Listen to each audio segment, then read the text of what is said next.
Hi, this is Jacob. This is Nicholas. And today we're going to talk about personalization at scale and data, customer data. Absolutely. Yeah. And specifically for B2B, because a lot of customers that I talk to actually say, it's fair enough, B2C, we are used to, personalization, it's not a problem. It's more, it's a standard, but B2B, don't really need it. But the funny thing is that couldn't actually be further from the truth. Because, again, B2C, 91% of all consumers expect personalization, that's standard. But if we look at B2B, it's actually 73% of B2B buyers that expects personalization. So there is actually a large gap in the market here to actually do that. Not all Mr. B2B carrot is the same. Some have a top, some doesn't. So you need to cater to that. And another favorite pet peeve of mine is the data part. To do proper personalization, you do need the data. And we all know that the third-party cookie is going away. I think it's 2024 is the latest deadline. Let's see if that sticks, but it will go away eventually. And personally, I think that's a good thing because that will force a lot of companies to think differently and to actually own the data. And by owning the data, you own the relationship with Mr. Carrot. And that is super important.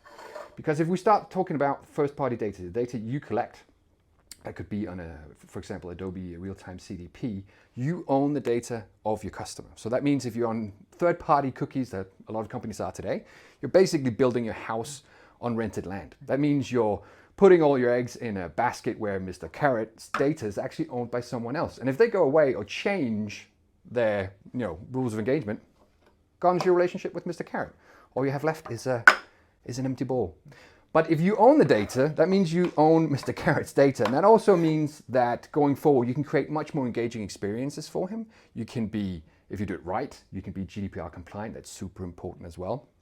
And having data as the foundation for your commerce experience, then you, as we like to say, you make these shoppable experiences. You make it relevant for you based on what I know about you, what your other engagements have been. Have you talked to customer service? What did you buy previously? All of these things come together into one solid profile based on data that I know because you've pushed me as a customer into your channels, consuming your content, engaging with you on channels you own, and you can collect that data on me, and then you can personalize to me. And it's all about, from my perspective, removing the friction, making it as easy as possible for me as a customer visitor to your site to buy what I need. And the way you do that is by being contextual and being relevant. So remove all the clutter, remove all the noise that's not necessarily for me, and make my journey to that conversion point as smooth as possible. So personalization in B2B, absolutely crucial. First-party data in both B2B and B2C, absolutely even more crucial going forward. So bottom line, you need to personalize in B2B, definitely. Yeah. I read a study that says that 8% of your B2B customers stands for 41% of your turnover.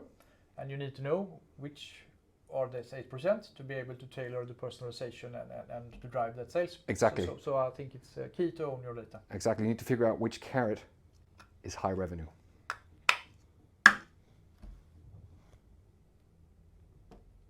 Two e-commerce nerds, one from Denmark and the other from Sweden. Together with Mr. Carrot, they tour the world and preach commerce.